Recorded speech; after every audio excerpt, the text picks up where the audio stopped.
Hello बच्चों। चलिए दिए गए प्रश्न को पढ़ते हैं।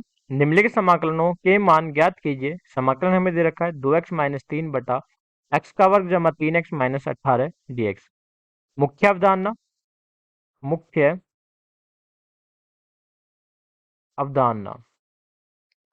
दिए गए प्रश्न में अगर हम देखें तो हमें नीचे क्या दे रखे थे, एक द्विघात समीकरण दे रखी है। तो हम इसके गुणनखंड यहाँ पे कर सकते हैं, और जब इसके गुणनखंड करेंगे तो हमें इसको फिर हल भी किया जा सकता है।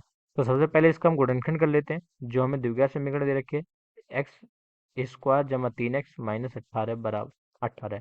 अब हम इसके गुणनखंड करेंगे तो हमारे पास आएगा एक्स स्क्वायर जमा 6x-3x-18, क्योंकि 18 के गुणनखंड करेंगे तो क्या आएगा, 6×3 = 18 और 6 में 3 गया 3। तो यहाँ से हमें एक्स के गुणनखंड मिल जाएंगे, x+6 और x-3। अब हम ये मान उठा के दिए गए प्रश्न में रख देंगे। तो इसको सबसे पहले प्रश्न को आई मान लेते हैं, और यहाँ पे हो जाएगा 2x-3 बटा, नीचे हो गया x जमा 6 और x-3 और यहाँ पे dx। अब हम 2x-3 को किस प्रकार लिख सकते हैं? 2x-3 को 2x-3 को हम -6+3 लिख सकते हैं, तो 6 में से 3 गया 3 बटा, ये हम ऐसा क्यों कर रहे हैं? क्योंकि हमें नीचे से x+6 को काट सकते हैं और फिर इसका हम समाकलन कर सकते हैं, जो इजी हो जाएगा। तो इसको हम इस प्रकार लिखेंगे, 2x-6, यहाँ से हमने क्या करा, 2 को वेनिस ले लिया तो हो गया x-3, और फिर हमने इसको अलग अलग कर दिया। तो यहाँ पे बचेगा x+6 और x-3 और यहाँ पे dx, और +3 को हमने क्या कर दिया, अलग कर दिया। तो ये जाएगा 3 1 बटा, यहाँ बचेगा x जमा 6 और x-3। तो इसको हम इस प्रकार लिख सकते हैं, और यहाँ पे dx। अब हम देखें तो x-3 से यहाँ पे x-3 कट जाएगा।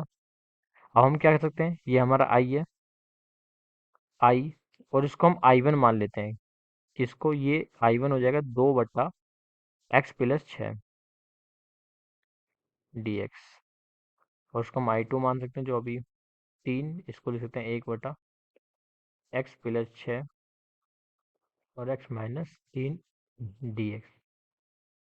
इसको हमने i बराबर, इसको i1 माना और इसको हमने i2 मान लिया।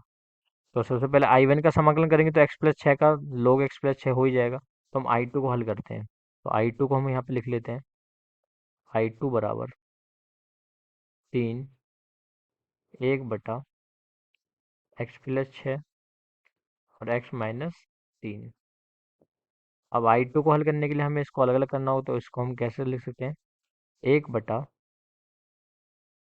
x+6 और x-3, जिसको हम लिख सकते हैं a बटा x+6 प्लस b बटा x-3।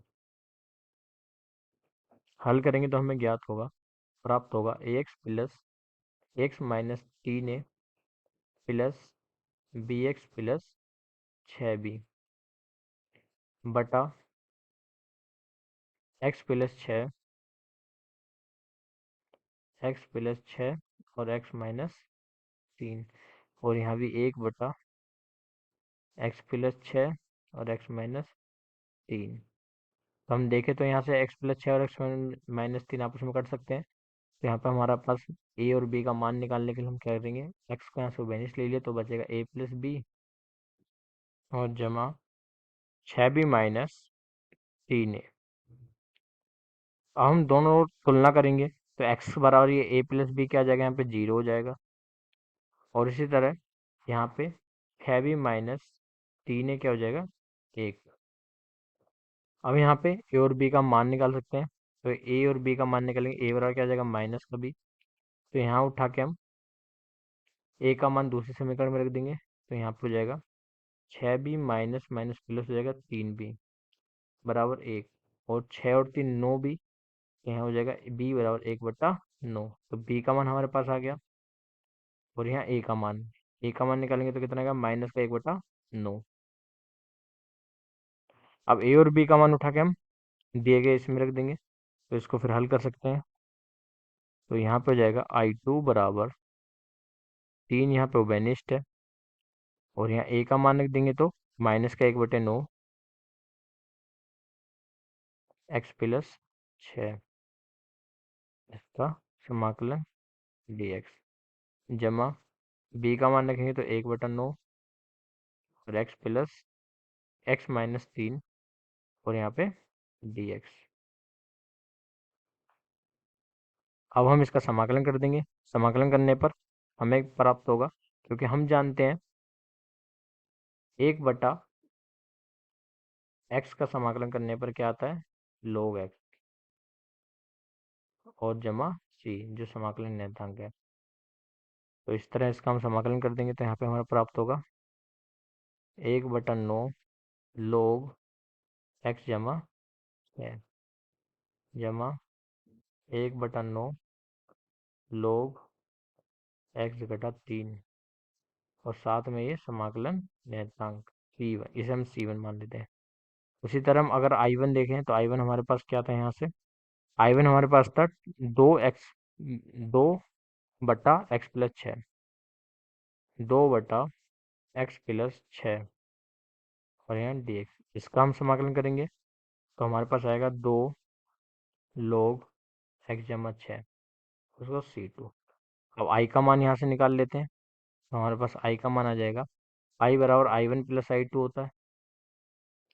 तो I1 का मान रखें तो हम क्या करेंगे, इस 3 को पहले, अब I1 का मान क्या है, 2 log x-6 और साथ में c1 प्लस 3 को हमने अंदर भेज दिया तो हो जाएगा 1/3 log x-6 प्लस इधर भी हो जाएगा 1/3 log x-3 और साथ में c1। अब c1 प्लस c2 को हम क्या ले सकते हैं, यहाँ पे c1 है और यहाँ पे c2। c1 प्लस c2 को हमने c लिख देंगे और यहाँ पे 2 log x-6 और यहाँ पे 1/3 हम वो बैनिश ले लेंगे और ये हो जाएगा log x+ जमा log x-3 और साथ में c1 प्लस c2 हमने c लिख दिया। अब हम देखो जब भी log, अब हम जानते हैं जब भी log m plus log n हो तो उसको क्या लिखा जा सकता है, log mn लिखा जा सकता है। तो उसी तरह इसको हम लिख देंगे तो हमारे पास हल होगा फिर 2 log x-6 और जमा 1/3 log x-6 और x-3 और साथ में समाकलन नियतांक c। तो दिया गया प्रश्न हल हो चुका है। आशा करते हैं आपको यह प्रश्न समझ में आया होगा। धन्यवाद।